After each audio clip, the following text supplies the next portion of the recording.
Hi friends, welcome back to lecture 10 of molecular basis of inheritance. ठीक है, आज देखो हमें जो करना है हमारे लिए सबसे इम्पोर्टेंट टॉपिक भी है और सबसे इंटरेस्टिंग टॉपिक भी आप कह सकते हो इस चीज को, that is DNA fingerprinting and its application. ठीक है, आप देखते होंगे ना, कुछ सीरियल्स आती है सीबीआई या ऐसा कुछ क्राइम टाइप की क्रिमिनल रिपोर्ट्स वगैरह आती है जिसमें वो बार बार कहते रहते हैं कि डीएनए फिंगरप्रिंटिंग है ना.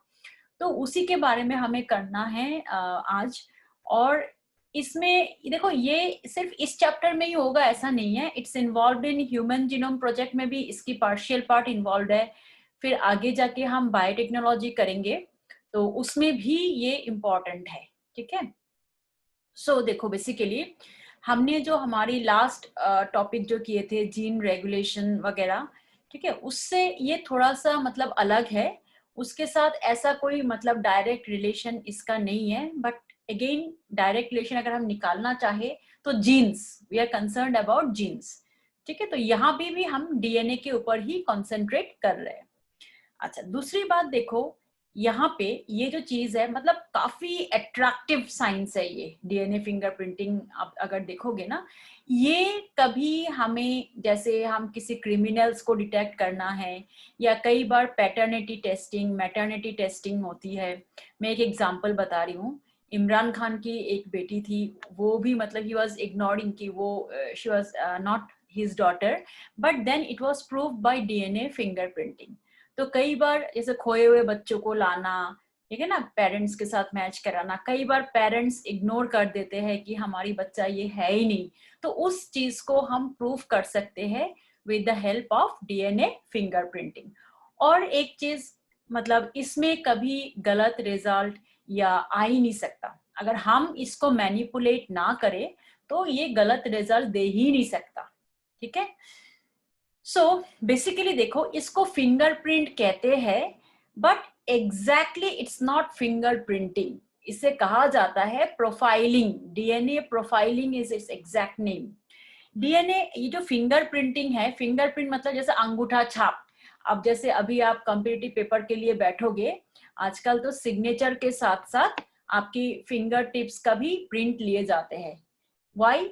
इसके साथ इसका सिमिलरिटी क्या है, हमारी जो है ना दो पर्सन की फिंगरप्रिंट्स, जिसे हम एग्जैक्टली जो फिंगर अंगूठा छाप जिसे कहते हैं ना, तो वो कभी सेम, वो भी नहीं सेम होता accept in case of identical twins. तो ये जो डीएनए फिंगरप्रिंटिंग है, ये भी कभी दो इंडिविजुअल्स की सेम नहीं होता. हम हमारे सारे इंडिविजुअल्स में 99.9% डीएनए मैच होता है. सिर्फ 0.01% की जो है उससे हम एक दूसरे से वेरिएशन ले आते हैं. और उसी वेरिएशन, वो जो 0.1% की जो वेरिएशन होती है डीएनए में, उसके बेस पे हम हर इंडिविजुअल एक दूसरे से अलग है. एक्चुअली देखो, यहाँ पे ये जो सोल प्रिंट है ना, सोल प्रिंट्स होते हैं, सोल जानते ही हो आप, जो हमारी फुट जो होती है, एंकल के नीचे जो पार्ट हार्ड होती है, that is called the sole. Sole prints हो गए, पाम प्रिंट हो गया, फिंगर प्रिंट हो गए. ये हमेशा से एक इंटरेस्टिंग पार्ट था, दैट इज कॉल्ड डर्माटोग्लाइफिक्स. उसे हम कहते हैं, उस ब्रांच को हम कहते हैं डर्माटोग्लाइफिक्स. यहाँ इसको फिंगरप्रिंटिंग क्यों कहते हैं, क्योंकि सबसे इसमें हमें ना ब्लड सैंपल की जरूरत है. नॉट ओनली ब्लड, देखो हमारे बॉडी में कोई भी लिविंग सेल जहां से हमें डीएनए मिल सकता है, that is the sample DNA हम इसे कहते हैं. तो पहली बार जब ये किया गया था, तो जो ब्लड सैंपल, ब्लड से लिया गया था, एक्सट्रैक्ट किया गया था DNA, and that blood drop was taken from finger tips. इसलिए इसका नाम डीएनए फिंगरप्रिंटिंग आ गया. ठीक है, अदरवाइज जो फिंगरप्रिंट हम एग्जैक्टली मीन करते हैं ना, वो अलग है और ये चीज अलग है. The exact name is called DNA profiling. इससे भी क्वेश्चन आ रखा है, profiling, other name for DNA fingerprinting क्या कहते हैं, प्रोफाइलिंग. सबसे पहले इसको एलेक जेफरी करके इन्होंने 1984 में इन्होंने इसको डिस्कवर किया था and he is known as father of DNA fingerprinting. So जो हम इसका नाम देखेंगे, डीएनए, सबसे पहले तो हमारे लिए यही इंपॉर्टेंट है, क्वेश्चन आया हुआ इससे, डीएनए फिंगरप्रिंटिंग, ठीक है, साथ साथ हम लिखते जाते हैं, is also called, is basically called DNA profiling कहते हैं, ठीक है। और it was first discovered by, कुछ हम हिस्टोरिकल पार्ट भी कर ले आगे पहले,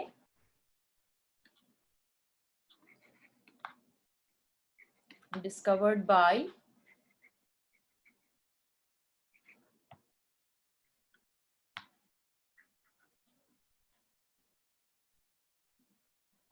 L.F.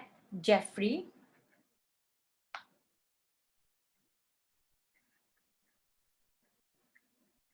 ठीक है।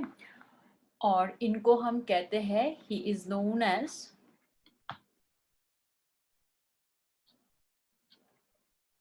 Father of DNA finger printing, ठीक है।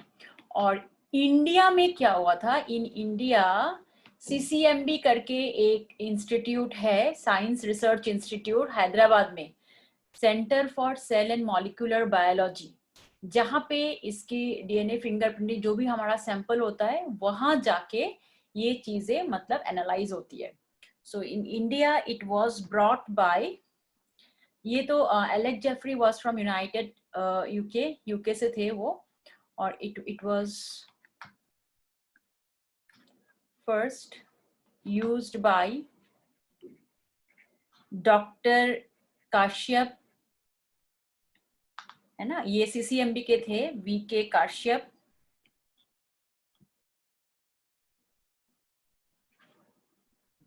एंड डॉक्टर लालजी करके, लालजी सिंह,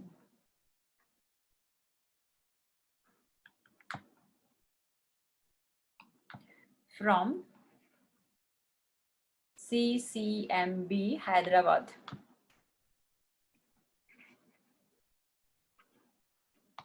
ठीक है। तो ये हमारा थोड़ा सा इंट्रोडक्टरी पार्ट है। अब देखो what is exactly DNA fingerprinting, मैं थोड़ा बता देती हूँ फिर लिख भी दूंगी।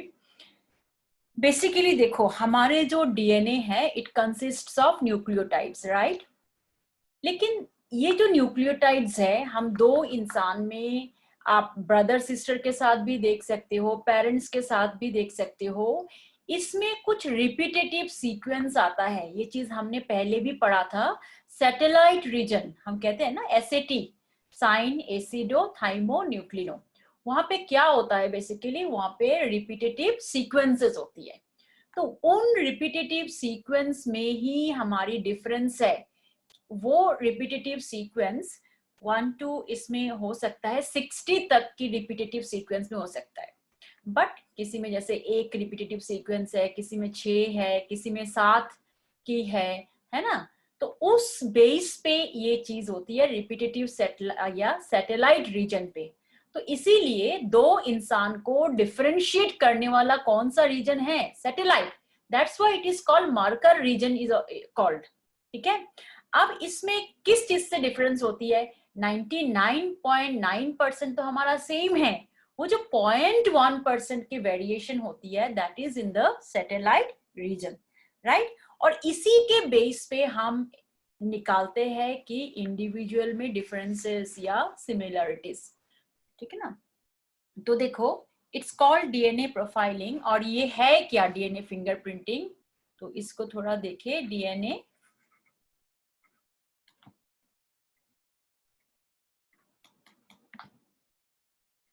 ठीक है।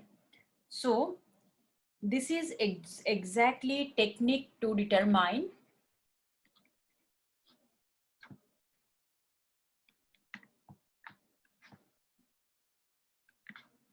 nucleotide sequences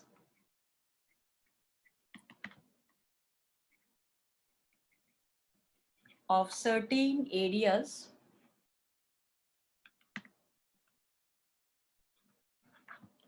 of DNA which are unique to, ये हर एक में, सिर्फ आइडेंटिकल ट्विन्स में ये सेम हो सकता है,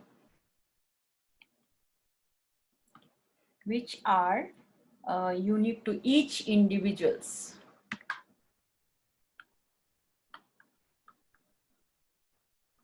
ठीक है,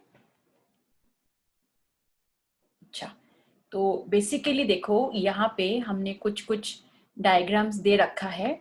सबसे पहले हम इसकी प्रिंसिपल भी देखेंगे, लेकिन हम इसकी स्टेजेस देखते हैं, है ना, क्या क्या रिक्वायरमेंट है एग्जैक्टली यहाँ पे। सो इसमें देखो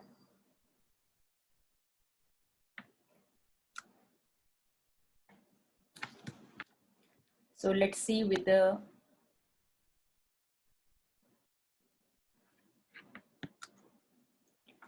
now, पहले हम इसकी प्रिंसिपल्स देखिए, उसके बाद हम रिक्वायरमेंट्स कर लेते हैं, है ना।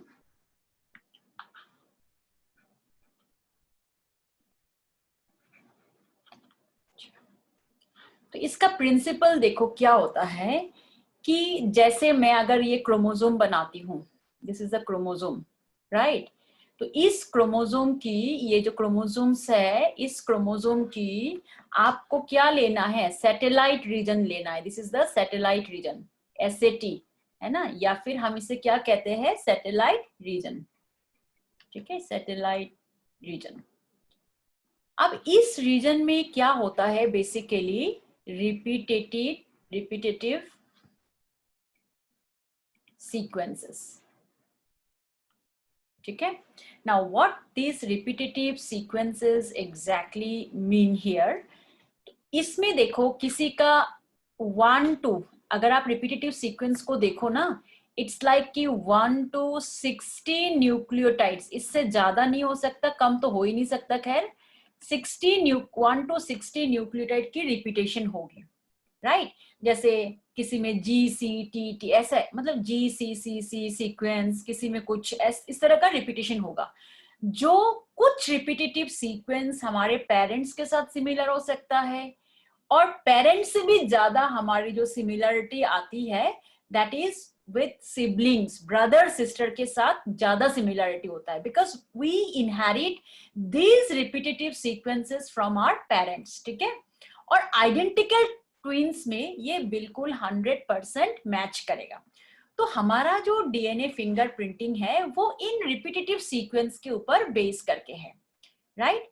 नाउ दीज रिपीटेटिव सीक्वेंस जो हमें एक इंडिविजुअल से दूसरे को डिफरेंट बनाता है, या एक इंडिविजुअल को दूसरे से सेपरेट कर रहा है, these repetitive sequences are called VNTR, right? So these repetitive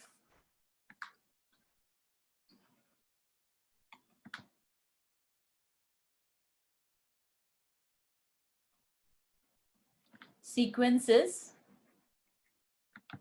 which differentiates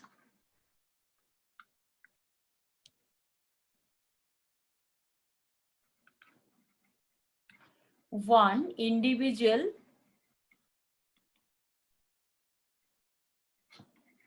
from other is called VNTR। इसी के ऊपर पूरा सिस्टम डिफरेंस बेस्ड है।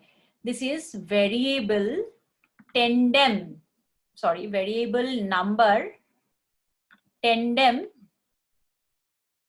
रिपीट्स। ठीक है, वेरिएबल क्यों कह रहे हैं हम इसको, बिकॉज देखो किसी में ये जो VNTR है, इट इज ऑफ 2 टाइप्स। ठीक है, आप पढ़ते हो लेकिन इसको अच्छी तरह से समझते नहीं हो। 2 टाइप्स का मतलब, अगर देखो फर्स्ट टाइप, ये भी इंपॉर्टेंट है, इनको समझो अच्छी तरह से। First one is called micro satellite. Micro satellite, what is micro satellite?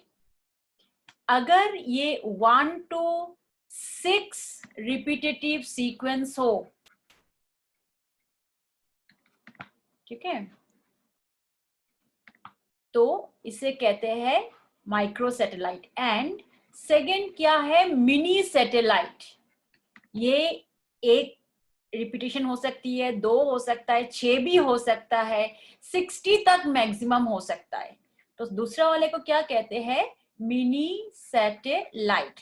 और मिनी सैटेलाइट में क्या होगा, 10 to 60 repetitive sequences, 60 repetitive sequences.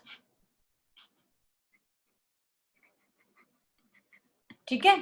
सो इस बेसिस पे देखो, हम दो इंसान को अगर ये variable number tandem repeat separate कर देता है, तो इसके वजह से हमारी ये जो डीएनए फिंगरप्रिंटिंग है, it's possible because of this. ठीक है।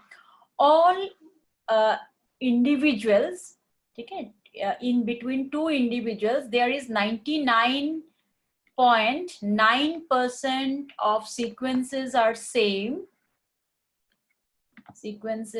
same between two individuals. Okay, only variation of 0.1%, और ये 0.1% क्या है, इसी को ही हम कहते हैं VNTR। अच्छा, अब मान लो और क्या है कि किसी डीएनए में सिर्फ 2 ही रिपीटेटिव सीक्वेंस है, तो उसका लेंथ बहुत छोटा होगा। किसी में 10 है तो उसका लेंथ थोड़ा सा बड़ा होगा, किसी में 15 है और बड़ा होगा, किसी में 20 है तो और बड़ा होगा। सो इन रिपीटेटिव सीक्वेंसेस की न्यूक्लियोटाइड्स के ऊपर बेस करके जो डीएनए की लेंथ होगी, that will also be variable. So this is called polymorphism, right. So ये जो रिपीटेटिव सीक्वेंस होता है या जो वेरिएशन होती है, this VNTR, these variations are due to mutations, है ना। हर जनरेशन टू जनरेशन कुछ कुछ म्यूटेशंस होता रहता है इन द नॉन कोडिंग सीक्वेंसेस। ठीक है, इसीलिए तो जब हमने mRNA की स्ट्रक्चर पढ़ा था, तो non coding sequences are also there. So in the non coding sequences, right. अब ये जो mutations in non coding sequences होती है, on the basis of number of sequences,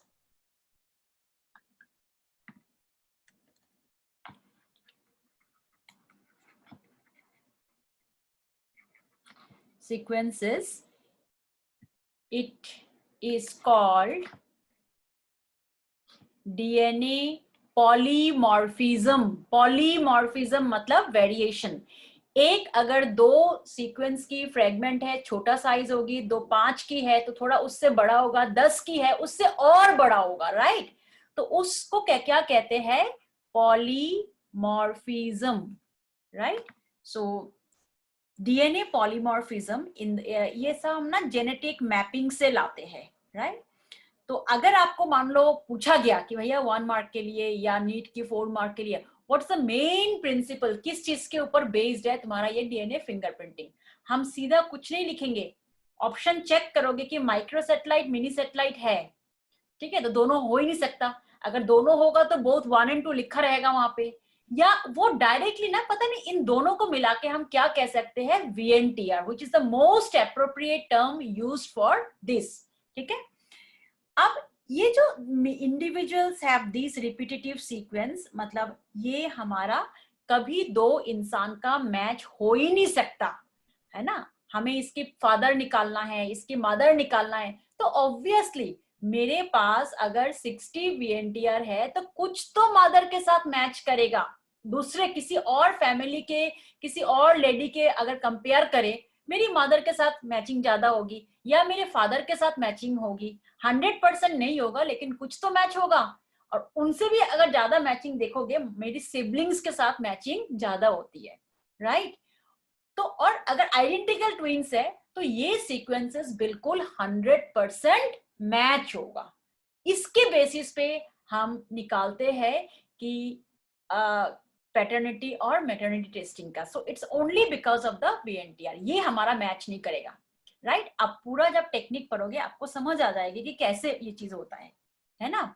दूसरा बात देखो यहाँ पे कि हम जब इस टेस्ट को करते हैं ना, पूरा DNA नहीं निकालते, ओनली द VNTR रीजन को निकालते हैं, और उसी VNTR में हमें रिपीटेटिव सीक्वेंस मिल जाएगी। तो हम DNA को काटने के लिए हमारे पास सीजर नहीं यूज कर सकते, हम मॉलिक्यूलर सीजर यूज करते हैं। मॉलिक्यूलर सीजर मतलब ऐसा एंजाइम जो इन DNA मॉलिक्यूल्स को कट कर सके, राइट? तो वो क्या है basically?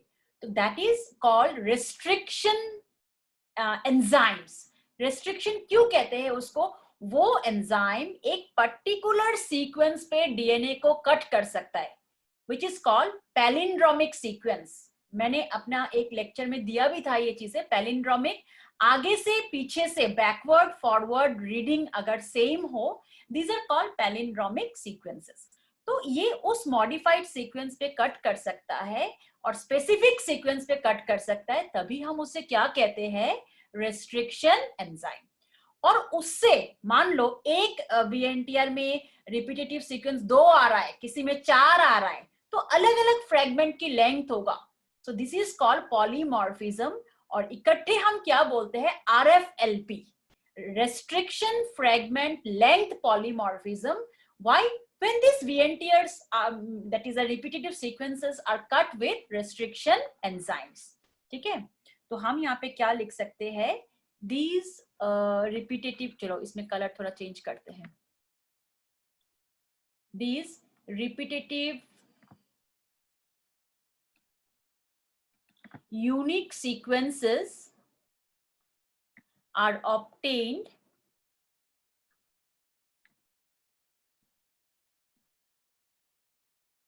by cutting the satellite region या mini या micro satellite region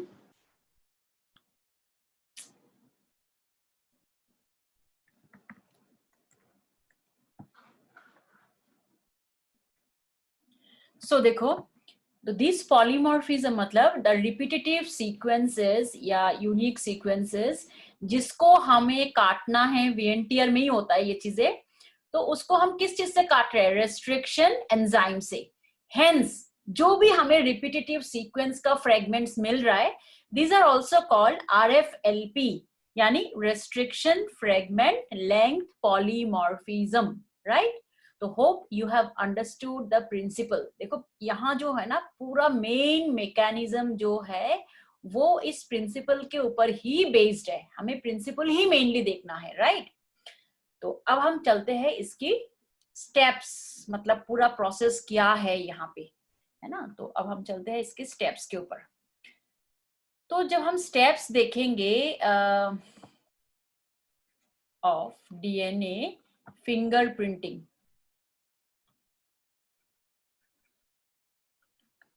अच्छा, सबसे पहला तो स्टेप देखो, हमें चाहिए सैंपल DNA। अच्छा देखो इसमें होता क्या है, देखो सैंपल का मतलब यहाँ पे क्या है? इस टेस्ट को सिर्फ हम पैटर्निटी या मैटरनिटी टेस्ट के लिए नहीं कर रहे। कोई क्रिमिनल, सपोज किसी के कहीं पे रेप हो गया है, ये भी हम डिटेक्ट कर सकते हैं, रेपिस्ट को भी हम ट्रेस कर सकते हैं। किसी के घर में कुछ मर्डर हो गया है और गलती से उस क्रिमिनल की कुछ ब्लड सैंपल, देखो जब ऐसा चीजें होता है ना, तो दूसरा बंदा भी अपने आप को प्रोटेक्शन करने के लिए कुछ करता है। तो हो सकता है कि उस जो क्रिमिनल था उसको कोई चोट लग गई, उसका कुछ ब्लड ड्रॉप्स गिर गया, या उसका हेयर फॉल हो गया, एक हेयर मिल गया, हेयर फॉलिकल्स चाहिए, जो हमारी हेयर के नीचे जो व्हाइट कलर की रूट पार्ट होती है, this is called the follicle. Since it is a living part, उसमें भी DNA होगा। तो कोई क्रिमिनल अपना कुछ blood unknowingly, not knowingly, unknowingly उसने अपना एक ब्लड ड्रॉप, या उसका कुछ कट लग गया तो ब्लड छूट गया, या हेयर फॉलिकल छूट गया। रेप टेस्ट के केस में सीमेन ले सकते हैं हम लोग, है ना? तो वेजाइना से जो सीमेन होती है उसको ले सकते हैं। तो इन दैट केस उसमें से जो फ्लूइड से जो हमें DNA मिलता है, या हेयर फॉलिकल से DNA मिलता है, या ब्लड से मिल रहा है, that is called the sample DNA. So we can collect the sample DNA the DNA can be extracted from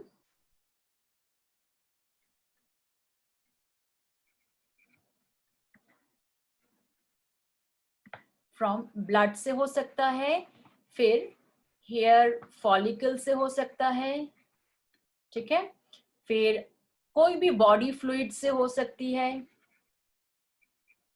tissues से हो सकती है, कट कुट लग गया तो टिश्यूज से हो सकता है, एंड सेरम या सेमेन भी हो सकता है, या सेमिनल फ्लूइड, जो भी आप लिखो, उससे हम डीएनए को एक्सट्रैक्ट करेंगे। अब हमें उस सैंपल में से कैसे द फ्रेगमेंट्स, किस फ्रेगमेंट को लेना है हमें, देखो the fragments has to be taken by restriction endonuclease, हमें तो सिर्फ वीएनटीआर फ्रेगमेंट्स को लेना है, ठीक है ना। सो सेकेंड स्टेप में मेरा क्या आएगा, we have to take the fragment of VNTR, repetitive sequence लेना है ना, तो कैसे, बाय ट्रीटिंग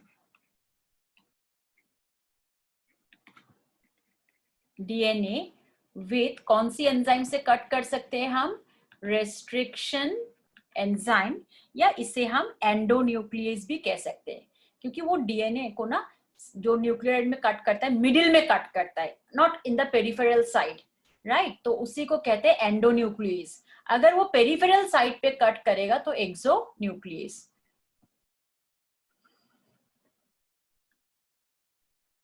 राइट, तो रेस्ट्रिक्शन एंडोन्यूक्लियस हो गया। और उसके ऊपर फिर हम बेस करके बता सकते हैं कि जो है मतलब पर्टिकुलरली कि भाई इसको हम मिनी सेटेलाइट कहेंगे या micro satellite, that depends on the number of nucleotides. अब देखो हमें इन फ्रेगमेंट्स को ना सेपरेट करना पड़ेगा, जो भी हमें फ्रेगमेंट मिला है, जो भी उसकी सेल की जो भी वीएनटीआर है, जो फ्रेगमेंट्स है, we have to analyse it on the basis of size, कौन सा छोटा है कौन सा बड़ा है, ये चीज हमें करना पड़ेगा। तो उसके लिए हम क्या कर सकते हैं, this sizes can be propagated by electrophoresis से, राइट, तो हमें हमें करना पड़ेगा electrophoresis.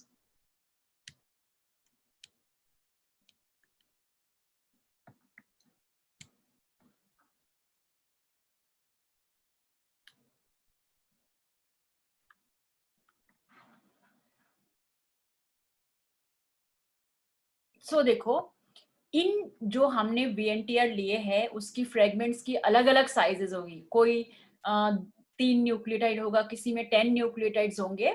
So first of all we have to analyse the fragment, size of the fragment, वो कैसे करेंगे, इलेक्ट्रोफोरेसिस से। देखो बेटा ये चीजें ना हम बाद में एक बार बायोटेक में ही पढ़ेंगे, तो यहाँ मैं सिर्फ आपको इलेक्ट्रोफोरेसिस की टेक्निक बता देती हूँ। We are not going to bring like Google से हम कोई यहाँ पे फिगर नहीं ला रहे हैं, मैं बायोटेक जब कराऊंगी ना तो फिगर्स ले आऊंगी, यहाँ मैं अपनी तरीके से जैसे हम नॉर्मली डायग्राम खुद से बना के देती हूँ उससे करते हैं, so that you can understand, है ना। तो इलेक्ट्रोफोरेसिस के लिए हमें क्या करना पड़ेगा, we have to take a container जिसमें जेल होता है। Why we are taking gel, क्योंकि जेल जो होता है ना, जेल इज पोरस, ठीक है, जेल इसलिए लिए जाते हैं, पोरस, पोरोसिटी होती है, उसमें छोटे छोटे पोर्स होते हैं where the DNA gets inserted. अब यहाँ पे क्वेश्चन ये भी आया हुआ है नीट में, ये जो जेल ले रहे हैं what is that gel, commonly वैसे तो बहुत सारे जेल्स है, एसडीएस है, पेज है ना, बट दिस जो जेल आपकी कॉमनली यूज होती है that is called agarose gel. ये agarose gel is taken from a weed, seaweed, आपने रेड एल्गी पढ़ा था ना, तो उसी की सेल वॉल से agarose gel has been extracted. अब इस जेल में पोरोसिटी है, हमने क्या किया, हमें तो बहुत सारे डीएनए की फ्रेगमेंट मिल गया था, हमने एंजाइम से काटा, हमारे पास बहुत सारे फ्रेगमेंट्स है, तो हमने क्या किया, इन फ्रेगमेंट्स को यहाँ पे सारे फ्रेगमेंट्स को रख दिया, जैसे भी वो फ्रेगमेंट्स को हमने प्लेस कर दिया, राइट। अब हमारे यहाँ पे क्या लगा हुआ है, एक एनोड लगा हुआ है, हमने इलेक्ट्रिक फील्ड क्रिएट करना है, तो एनोड इज पॉजिटिवली चार्ज्ड, और दूसरा हमारे पास क्या लगा हुआ है, कैथोड लगा हुआ है which is negatively charged. Right, ये नेगेटिव है। अब हमने क्या करना है, इलेक्ट्रिक फील्ड कैसे क्रिएट करेंगे, करंट पास कर देंगे।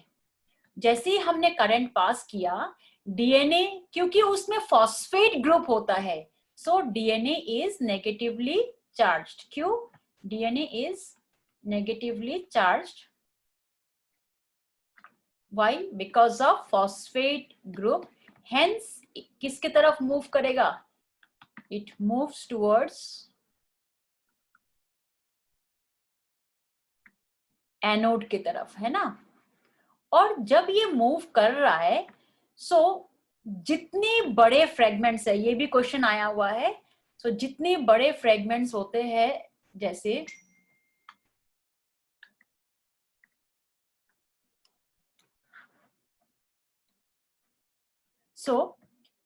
जितने बड़े फ्रेगमेंट्स होंगे, मॉलिक्यूलर वेट उसके ज्यादा है, तो वो बेस पे रह जाएगा, टुवर्ड्स द बॉटम, ठीक है। और जो छोटे फ्रेगमेंट्स है, उसकी मॉलिक्यूलर वेट कम है, तो it will move towards the top. जैसे मोटे लोग देखो बहुत तेजी से भाग नहीं सकते, राइट, और वेट की वजह से, है ना। तो हमें, हमारे पास ना एक ऐसा पिक्चर आएगा, इस तरह की हमें एनालिसिस देखेंगे मॉनिटर में।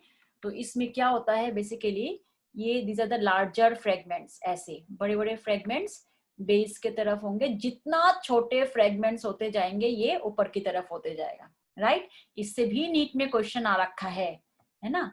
सो these are the larger fragments of DNA at, कहाँ पे होगा, बॉटम, ठीक है।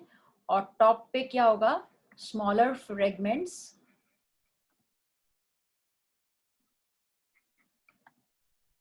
At the top.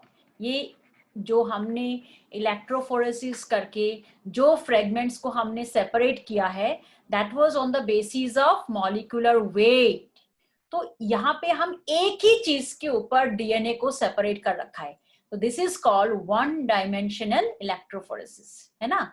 और अगर मान लो हमें दो तरह की इलेक्ट्रोफोरेसिस एक साथ करना पड़ रहा है, एक तरफ तो हमने साइज के अकॉर्डिंग कर लिया, और दूसरी तरफ हमने क्या किया, चार्ज के अकॉर्डिंग, राइट, क्योंकि एमिनो एसिड है, पॉजिटिव नेगेटिव दोनों चार्जेस होंगे, तो that is called two dimensional electrophoresis. तो बेसिकली हमने इलेक्ट्रोफोरेसिस से फ्रेगमेंट्स को सेपरेट किया।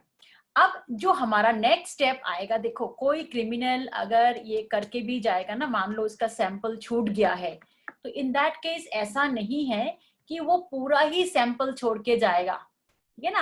हमें तो मतलब मुश्किल से एक फ्रेगमेंट अगर मिल रहा है, बट अगर हम ये सब टेक्निक, कहने के लिए तो बड़ा इजी स्टेप है, बट इट टेक्स टाइम, और इसमें काफी एनालिसिस भी होती है, काफी एक्सपेंसिव भी है, काफी इंस्ट्रूमेंटेशन से पास भी कराना होता है। सो अगर मान लो ये जो सैंपल मिला, और मेरा ये इन एक्सपेरिमेंट में कई जगह पे मुझे टेम्परेचर बढ़ाना पड़ता है ना, तो कई पे डीएनए खराब हो गया, मेरा सैंपल ही खत्म हो जाएगी। तो मैं क्या करूंगी, सैंपल खराब होने से पहले, जैसे ही हमने इलेक्ट्रोफोरेसिस कर लिया, we will take the fragment, ये हम या तो पहले हम एम्प्लीफिकेशन कर ले, बाद में इलेक्ट्रोफोरेसिस करें, या हम ये भी कर सकते हैं कि इलेक्ट्रोफोरेसिस पहले करके फिर हम फ्रेगमेंट्स को उसको पॉलीमरेज चेन रिएक्शन से हम क्या कर सकते हैं, उसको amplify. There is an instrument, एक छोटा सा बॉक्स की तरह एक इंस्ट्रूमेंट आता है जिसका नाम है पीसीआर, पॉलीमरेज चेन रिएक्शन, ये एक इंस्ट्रूमेंट है। कॉमन पीपल आजकल देखो, हम वेक्टर की वजह से वेक्टर ना यूज करके इसको ज्यादा यूज करने लग गए, तो it's also called people choice reaction. इस इंस्ट्रूमेंट के बारे में हम बाद में पढ़ेंगे, बायोटेक में पढ़ेंगे। अभी हमें सिर्फ इस इंस्ट्रूमेंट का क्या फायदा है हमारे लिए, तो मेरा जो फोर्थ स्टेप होगा, एम्प्लीफिकेशन ऑफ डीएनए। क्यों? एम्प्लीफिकेशन का मतलब क्या है, to increase the number of sample DNA. Why? अगर इस एक्सपेरिमेंट करते हुए मेरा डीएनए खराब हो जाए, तो मुझे मेरा पूरा जो प्रोसेस है खराब हो जाएगा। सो हमें पहले से ही एम्पलीफाई कर लिया कि एक फ्रेगमेंट मान लो खराब हो गया, दूसरा फ्रेगमेंट यूज कर लेंगे, तीसरा यूज कर लेंगे, राइट।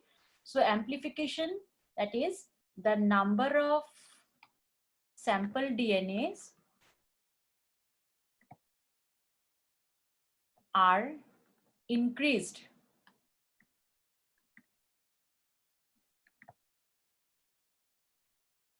ठीक है, और इसे कहते हैं amplified using PCR. PCR का full form polymerase chain reaction, right. तो इस इंस्ट्रूमेंट में डालने के बाद हमारा क्या होगा, जितनी साइकिल्स हमने तो सिर्फ देखो 2 स्ट्रैंड डाला है डीएनए की और 1 साइकिल दे दिया। मैकेनिज्म क्या है देखो मैं बता देती हूँ। बेसिकली इसमें मैकेनिज्म में क्या होगा कि हमने एक फ्रेगमेंट डीएनए डाला है मशीन में। जब हम मशीन में डालेंगे सारे चीजें एक साथ डालेंगे, ये नहीं कि मशीन को बार बार खोल रहे डाल रहे। डीएनए फ्रेगमेंट डालेंगे, अब वो एम्पलीफाई करेगा तो कैसे करेगा, न्यूक्लियोटाइड से। तो साथ साथ हम न्यूक्लियोटाइड्स भी डाल देंगे, साथ साथ हम डीएनए पॉलीमरेज भी डालेंगे, राइट। तो अब क्या करेगा, पहले हम इस मशीन में हीट 92 डिग्री सेंटीग्रेड तक ले जाते हैं ताकि जो डबल स्ट्रैंडेड डीएनए है वो उसके बीच की हाइड्रोजन बॉन्डिंग ब्रेक होके वो सिंगल स्ट्रैंड हो जाए, ठीक है। अब प्राइमर की जरूरत है, याद है ना डीएनए रेप्लिकेशन। तो नेक्स्ट सेगमेंट में क्या होगा, एक स्मॉल आरएनए पीस आके बाइंड होगा, कैसे, रीनेचरेशन, दोबारा उस प्राइमर को बाइंड करवाएंगे दोनों डीएनए फ्रेगमेंट के साथ, ठीक है। तो उसके लिए बाइंडिंग के लिए टेम्परेचर को लो करोगे तो बाइंड हो जाएगी। देन ये जो आपने न्यूक्लियोटाइड्स ऐड किया है अकॉर्डिंग टू टेम्पलेट वो न्यूक्लियोटाइड यूज होते जाएगी and the elongation of DNA chain will take place. कैसे, पॉलीमरेज एंजाइम चाहिए, लेकिन यहाँ जो पॉलीमरेज एंजाइम है हर ऑर्गेनिज्म से नहीं ले सकते। That is taken from thermococcus aquaticus करके एक बैक्टीरिया है which can resist high temperature। क्यों, उससे क्यों भैया, हमने शुरुआत में टेम्परेचर बढ़ा दिए थे तो डीएनए क्या होगा, डीनेचर हो जाएगी, खराब हो जाएगी। और यहाँ तो हमें डीनेचरेशन ही करना था, है ना, मेरा पर्पस तो सॉल्व हो गया। लेकिन दूसरा पर्पस क्या है, हमने तो शुरुआत में ही एंजाइम डालना है। All enzymes are proteins. तो जैसे ही हम टेम्परेचर इंक्रीज करेंगे प्रोटीन्स विल डीनेचर। तो इसीलिए हम सिर्फ थार्मोकोकस एक्वाटिकस का टैक्ट डीएनए पॉलीमरेज ले सकते हैं which can resist that high temperature, ठीक है। तो उसके बाद वो पॉलीमरेज क्या करेगा, अकॉर्डिंग टू टेम्पलेट न्यूक्लियोटाइड्स तो हमने डाल ही दिया, वो पॉलीमरेज चेन को इलोंगेट करते जाएगा। हर साइकिल में अगर आपने 2 फ्रेगमेंट मतलब एक फ्रेगमेंट ऑफ डीएनए डाला, 2 स्ट्रैंड था उसमें, 1 साइकिल के बाद वो 4 स्ट्रैंड हो जाएगा। दूसरा साइकिल लगाओगे it will become 8 strand, doubling होते जाएगी। सो दैट मीन्स मैं जितना साइकिल चलाऊंगी तो मेरा number of DNA copy will also increase. This is called polymerase chain reaction. इसको हम अच्छी तरह से जैसे डायग्राम ड्रॉ करके सिर्फ पीसीआर को ही पढ़ेंगे इन बायोटेक्नोलॉजी। मैंने फिर भी बता दिया आपको। और ये चीज हम वेक्टर से भी कर सकते हैं, प्लाज्मिड डीएनए भी ले सकते हैं, लेकिन ना प्लाज्मिड में फिर आपको चूज करना है उसकी साइज वगैरह का। तो लोग आजकल पीसीआर मशीन को ज्यादा मतलब प्रेफर कर रहे हैं। हेंस इसका एक कॉमन निकनेम भी दिया गया है, पीपल चॉइस रिएक्शन भी कहते हैं इसको, but exact name is polymerase chain reaction, ठीक है। तो अब हमने डीएनए को एम्पलीफाई कर दिया। अब मेरा नेक्स्ट स्टेप क्या रहेगा, ये जो डीएनए फ्रेगमेंट्स लिया है ना, दीज आर डबल स्ट्रैंडेड, सो हमें सिंगल स्ट्रैंड करना पड़ेगा इसको, right. So the DNA fragments, अब हम क्या करेंगे, आर मेड सिंगल स्ट्रैंडेड। कैसे करोगे भाई, पीएच बढ़ा दो इसकी, अल्कली से ट्रीट करो। पहले पढ़ा था ना हमने डीनेचरेशन कैसे होता है, रीनेचरेशन कैसे होता है। Single stranded by treating with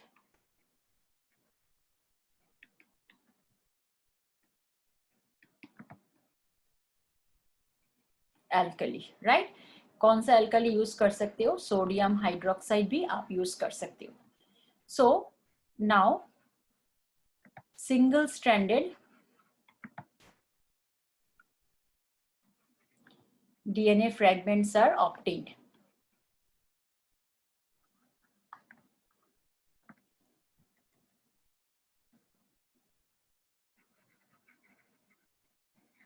ठीक है, अब हमें क्या करना है, देखो ये चीज अब खाली इंस्ट्रूमेंट में नहीं हो सकता.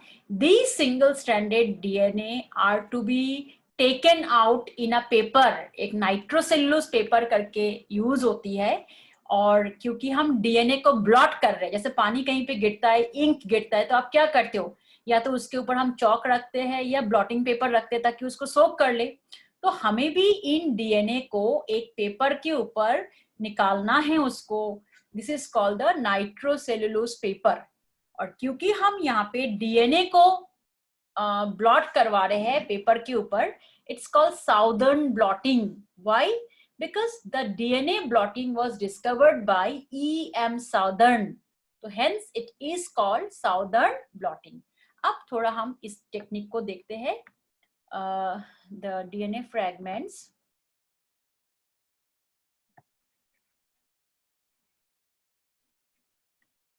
right,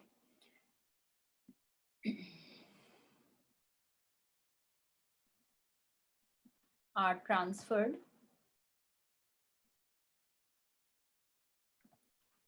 to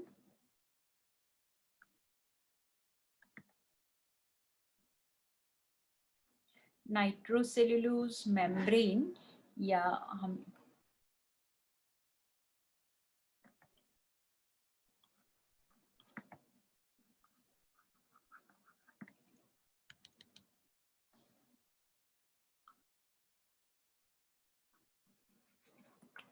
इसको साउदर्न ब्लॉटिंग को बताते हैं. साउदर्न ब्लॉटिंग कहते हैं इसको. ठीक है, as it was discovered bye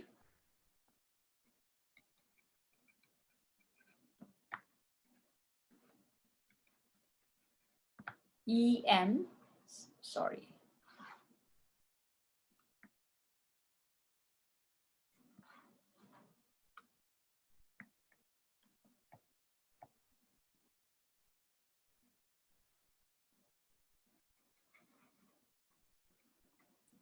ठीक है, E.M. Southern.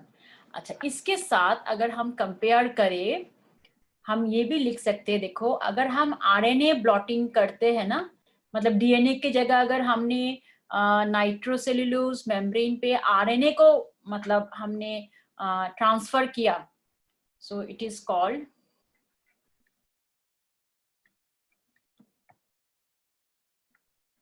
Northern blotting.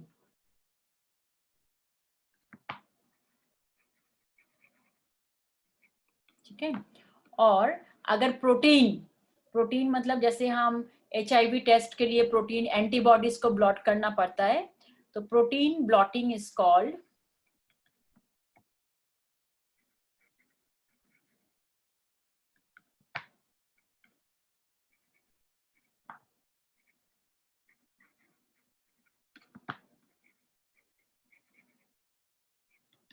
Western blotting. ठीक है, अब ये साउदर्न ब्लॉटिंग कैसे होता है ये देखते हैं. देखो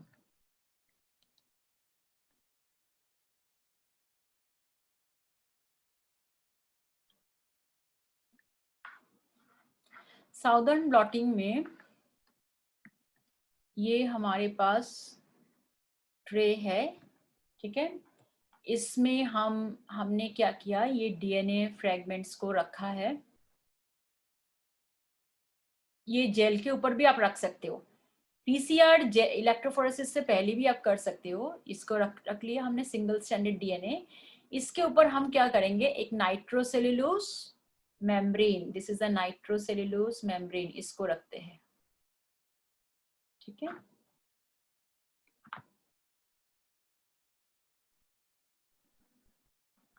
मेम्ब्रेन. और इसके ऊपर हम थोड़ा सा प्रेस मतलब एक्स्ट्रा टिश्यू पेपर जैसे होता है ना, ब्लॉटिंग पेपर रख देते हैं ताकि यहाँ से फ्लूइड्स होती है ना वो सोक करके जाएगा. तो ये सोक होना चाहिए इन पेपर से. ठीक है, पेपर टॉवल बोलते हैं इसको. And then whole system is kept at 30 degree centigrade overnight. ठीक है,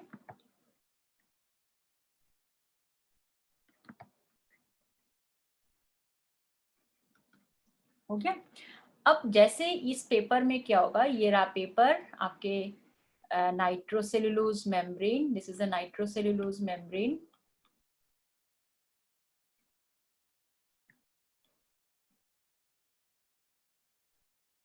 तो यहाँ पे ये सारे सिंगल स्ट्रैंडेड डीएनए, ये रहा सिंगल स्ट्रैंडेड डीएनए सोक हो गया।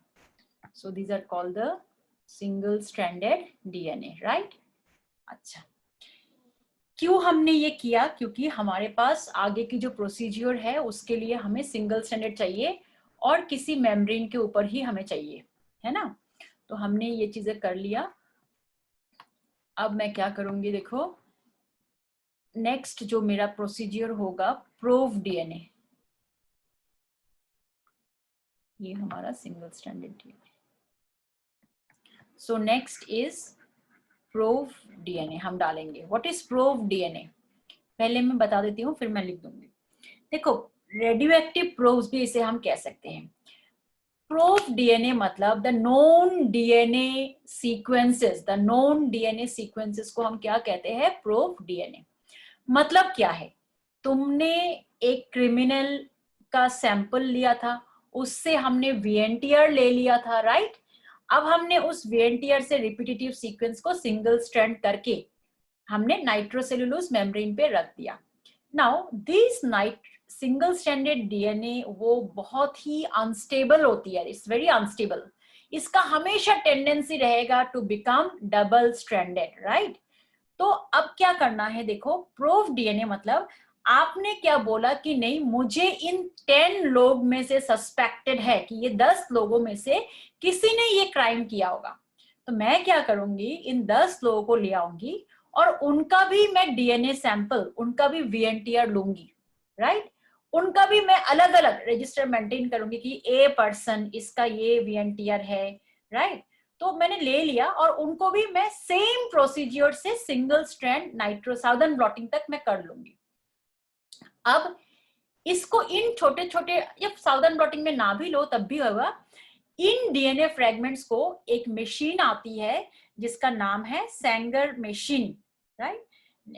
तो उसमें सीक्वेंसर मशीन भी आप कह सकते हो। उस मशीन के अंदर इन वीएनटीआर को मैं डालूंगी और जैसे ही मशीन ऑन करूंगी ना, तो मॉनिटर में आ जाता है कि भैया इस सेगमेंट में ये सीक्वेंस है, टी सी जी जी जी जी ए सीक्वेंस है, इसमें जी जी जी सी सी सीक्वेंस है, पूरा मॉनिटर में आ जाता है। तो मुझे क्या पता चला, मुझे उन डीएनए फ्रेगमेंट्स की सीक्वेंसेस पता चल गया, that is called the proof. लेकिन मैं जब मिक्स करूंगी मुझे तो कुछ दिखेगा भी नहीं, डीएनए का कलर भी वही है, सेम है, और जेल का भी कलर वही है, मुझे कैसे पता चलेगा। तो मैंने क्या किया, रजिस्टर मेंटेन किया कि ए पर्सन उसका ये डीएनए है और ये सीक्वेंस है, और मैंने उस पर रेडियो एक्टिव टैग लगा दिया कि भाई इसमें I-132 लगा दिया, उसमें C14, बी इंसान में C14 लगा दिया, सी में कुछ और लगा दिया। तो these are called the probes, right? So what are radioactive probes having, इसे हम क्या कहेंगे, अगर हम इसके डेफिनेशन लिखे, base sequence complementary to, complementary मतलब इसके साथ अगर उन सस्पेक्ट जो आप कर रहे हो 10 लोगों में से किसी का भी वीएनटीआर है, जैसे ही मैं मिक्स करूंगी it will bind with its own VNTR to form the double stranded DNA, क्योंकि अनस्टेबल होता है डीएनए सिंगल स्ट्रैंड में, it's always unstable. So having क्या होगा इसमें, रिपीटेटिव सीक्वेंसेस, प्रूफ का मतलब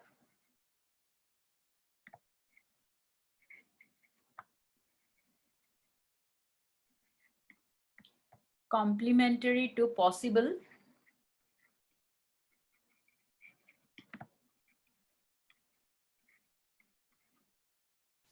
are poured over the, okay, अच्छा,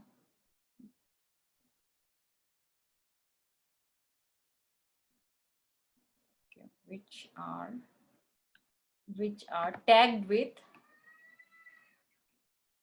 with radioactive elements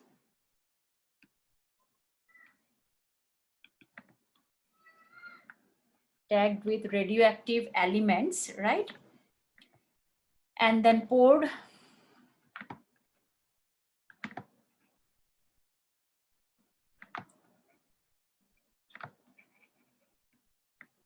over the sample DNA,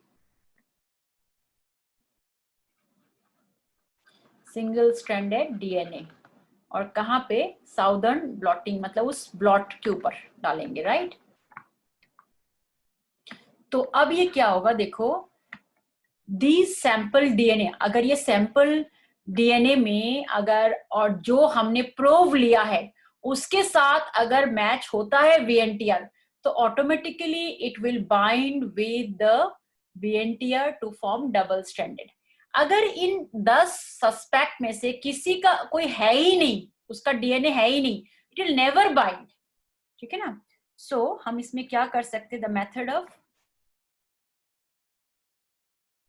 if it matches with the sample VNTR,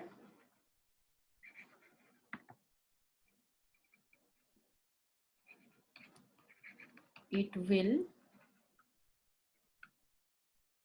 bind to form double stranded DNA, ठीक है? तो this is called hybridization, जो binding हो रहा है ना सैंपल और उसका, so this is called DNA hybridization,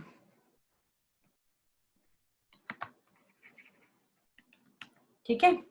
अब हमें कैसे दिखेगा, तो हमारे लिए जो नेक्स्ट स्टेप आती है that is auto radiography. It's a technique जिसमें हम रेडियो एक्टिव एलिमेंट को फ्लोरेस कर सकते हैं। हमें दिखने ऑटो रेडियो,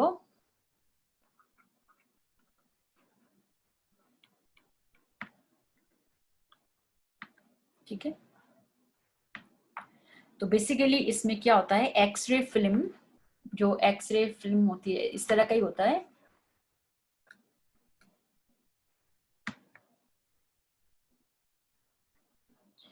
इज एक्सपोज्ड, किससे करेंगे, टू द नायलॉन मेम्ब्रेन,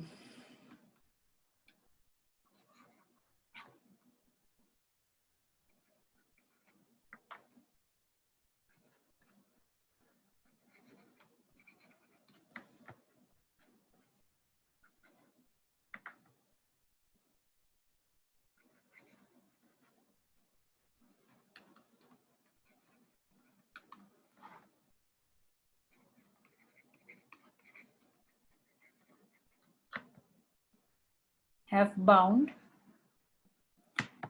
ठीक है? तो हमें इसको, हमें इसे फ्लोरेस करके दिख जाएगी कहाँ पे बाइंड किया है, टू द डीएनए फ्रेगमेंट्स, ठीक है? सो और ये जो जहां पे ये बाइंड होगी ना, the places are marked as dark bands की तरह आएगा, the places are marked as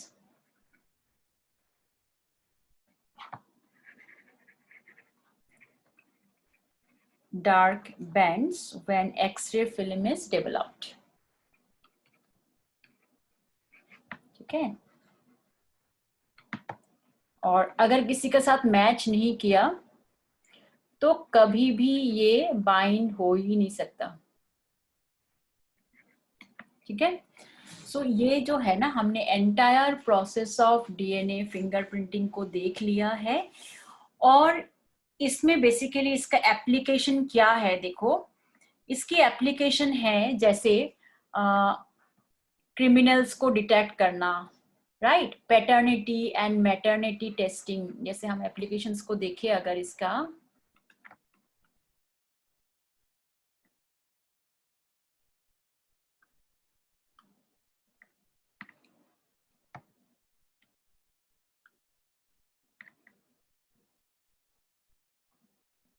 तो देखो इसका एप्लीकेशन में क्या होगा, एक तो टू डिटेक्ट क्रिमिनल्स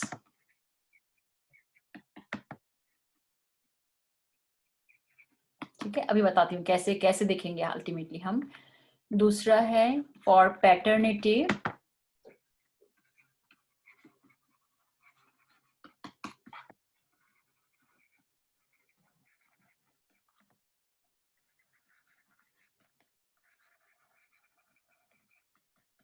ठीक है। उसके बाद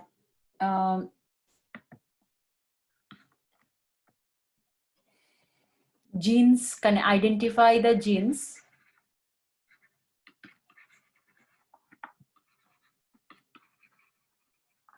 connected with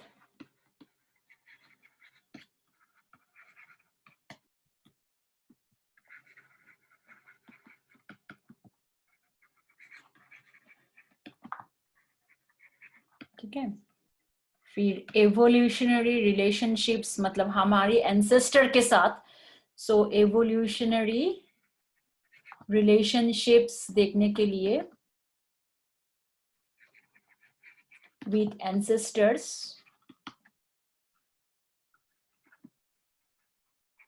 ठीक है।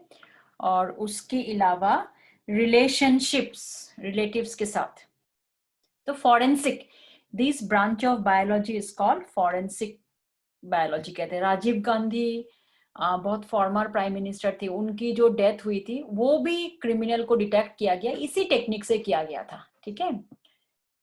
देन फैमिली रिलेशनशिप्स,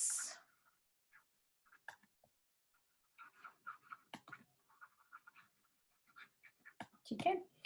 तो देखो अब हम, क्वेश्चन है कि कैसे पैटर्निटी टेस्टिंग मैटरनिटी टेस्टिंग, मैं इतनी बार बोल रही हूँ, कैसे देखेंगे वो चीज। तो वो ऐसे देखा जाता है, सपोज ये हमारा इलेक्ट्रोफोरेसिस का मतलब नायलन पेपर के ऊपर साउदर्न ब्लॉटिंग के बाद है। ये एक चाइल्ड है, विक्टिम, मतलब इसके फादर हमें निकालना है, ठीक है। तो सैंपल या विक्टिम, इसका देखो अलग अलग डीएनए फ्रेगमेंट्स है, ये बड़े वाला, ये नेक्स्ट साइज का है, ठीक है। ऐसे इसके अलग अलग फ्रेगमेंट्स है, ये रहा, ठीक है। अब यहाँ पे दो पर्सन ए और बी, दो अलग अलग इंडिविजुअल है, दोनों क्लेम कर रहे हैं कि ये मेरा बेटा है, और वो बी क्लेम कर रहा है कि नहीं ये मेरा बेटा है। अब हमें निकालना है कि इस बच्चे का मतलब फादर ए है या बी है। तो हमने तो देखो इसका डीएनए लेके सैंपल, मतलब बच्चे की डीएनए लेके हमने इसका वीएनटीआर वगैरह लेके सब कुछ एनालाइज करके ये मिल गया, ठीक है ना, उसका डीएनए का फ्रेगमेंट्स का ये मॉलिक्यूलर वेट के according this is the alignment. अब हमने ए का भी लिया, तो ए का जो डीएनए है ये मैच कर रहा है, ये भी मैच कर रहा है, और फिर ये कहीं आ गया, ये कहीं आ गया, ये मैच कर रहा है, ठीक है। और जो बी है, बी के साथ ये मैच कर रहा है, ये मैच कर रहा है, और ये मैच कर रहा है, फिर ये मैच कर रहा है, ये और ये। तो देखो अब हमें देखना है किसके साथ सबसे ज्यादा वीएनटीआर मैचिंग हुई। ए के साथ ये वाला मैचिंग हुआ, ये हुआ, है ना, और ये हुआ, 3 हुआ।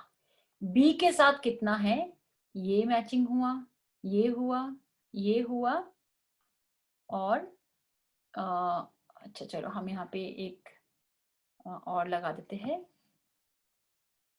अच्छा हाँ लगाया तो हुआ है, ये मैचिंग हो रहा है, ठीक है, तो ये मैच हो रहा है, राइट। तो कितना बी के साथ कितना हुआ, बी के साथ 4 मैचिंग है।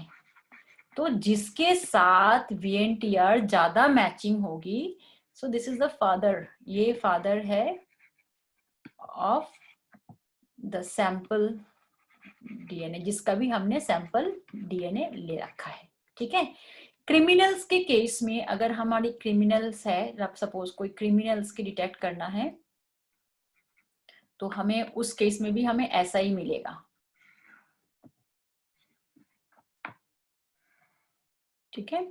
तो हमारा जो ये ये ये ये ऐसा मिल रहा है, तो ये किसका है, सैंपल का, मतलब जो हमारे पास सस्पेक्ट क्रिमिनल का है ये। और आपने कहा था कि नहीं ए भी हो सकता है, बी भी हो सकता है, सी, तो ए के साथ ये मैच कर रहा है, ये मैच कर रहा है, बस ये बी के साथ ये भी मैच करेगा, ये भी मैच कर रहा है, ये भी मैच कर रहा है, और ये भी मैच कर रहा है, ये भी मैच कर रहा है। तो बी के साथ देखो, ए के साथ तो सिर्फ ये और ये मैच कर रहा है, राइट। बी के साथ सारे मैच होगी, इस केस में सारे मैचिंग होगा क्योंकि खुद का ही तो सैंपल डीएनए है ना। ये भी मैच कर रहा है, ये भी मैच कर रहा है, ये तो क्रिमिनल कौन होगा? B is the criminal, right. तो इस तरीके से अगर ये सैटेलाइट रीजन जो हमें एक दूसरे से डिफरेंशिएट कर रहा है, क्रिमिनल के केस में अगर 100% मैचिंग हो गया तो ऑब्वियसली यही क्रिमिनल होंगे। और पैटर्निटी टेस्टिंग में जरूरी नहीं है कि 100% मैच करे, क्योंकि only in case of identical twins 100% match हो सकता है, अदरवाइज नहीं हो सकता, है ना। लेकिन हमारे पेरेंट्स के साथ अगर मतलब एक्स वाई किसी और फैमिली से आप बंदे ला रहे हो तो उससे तो ज्यादा हमारे पेरेंट्स के साथ मैचिंग होगी। तो इन दैट केस सपोज दो पेरेंट क्लेम कर रहे हैं कि ये मेरा बच्चा है, वो कह रहा है कि ये मेरा बच्चा है, तो उन दोनों की डीएनए के साथ सैंपल को लेंगे, किसके साथ ज्यादा मैच हो रहा है, that will give the exact result. ठीक है, आप सोच रहे होंगे मैम ने यहाँ पे क्या एक डायग्राम दिखाया था, वो दैट वाज पीसीआर का। ठीक है, so this is the whole technique. यहाँ पे कई सारे जैसे फ्रेगमेंट्स दे दिया, फ्रेगमेंट्स में पूछेंगे कि भैया ये फ्रेगमेंट देखो, इस फिगर को देखो, ये कुछ नहीं है बेसिकली,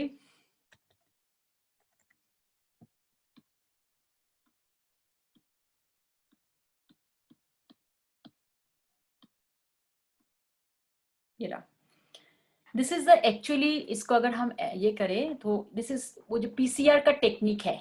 तो मैंने इतना उसको ये नहीं किया, it's not important for you right now. PCR हम अलग से करेंगे, तब हम फिगर लगाएंगे, पीसीआर की फिगर करेंगे, right. So don't get nervous, या तो मैं इसको डिलीट ही कर दूं। अच्छा, अब हमने क्या किया आज देखो, इस डीएनए फिंगरप्रिंटिंग जो हम एग्जैक्टली जिसे अंगूठा छाप कहते हैं ना, जैसे हम ये जो थंब का इंप्रेशन लेते हैं, सोल का लेते हैं, पाम का लेते हैं, दिस इज कॉल्ड डर्माटोग्लाइफिक्स, ये भी लिए जाते हैं। आप देखते हो ना ये सीबीआई की जो इसमें वो क्या करते हैं, गन वगैरह को जो भी सैंपल है या जो भी उस घर में जो भी सामान था वो हैंकी से पकड़ते हैं। क्यों? क्योंकि हम उसमें जो भी सामान हम पकड़ते हैं ना, तो हमारी थंब इम्प्रेशन, फिंगर इम्प्रेशन उस पर लग जाती है। तो वो अगर हम किसी कपड़े से पकड़े वो एलिमिनेट नहीं होगा, इरेज नहीं होगी, है ना। और मैंने अगर डायरेक्टली पकड़ लिया तो मेरा भी तो इंप्रेशन आएगा, तो फिर वो ओवरलैपिंग हो जाएगी। दिस इज कॉल्ड डर्माटोग्लाइफिक्स कहते हैं।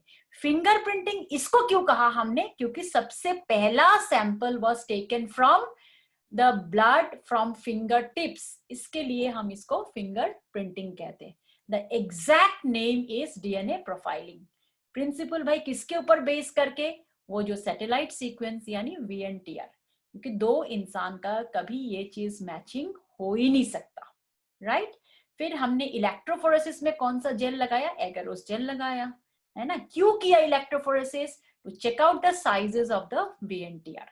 इसमें दो तरह की वीएनटीआर है, mini and micro satellite regions. फिर हमने क्या किया, इसको सिंगल स्ट्रैंड बनाया, ब्लॉटिंग किया। आप पूछेंगे भैया कौन सी ब्लॉटिंग है? Southern blotting.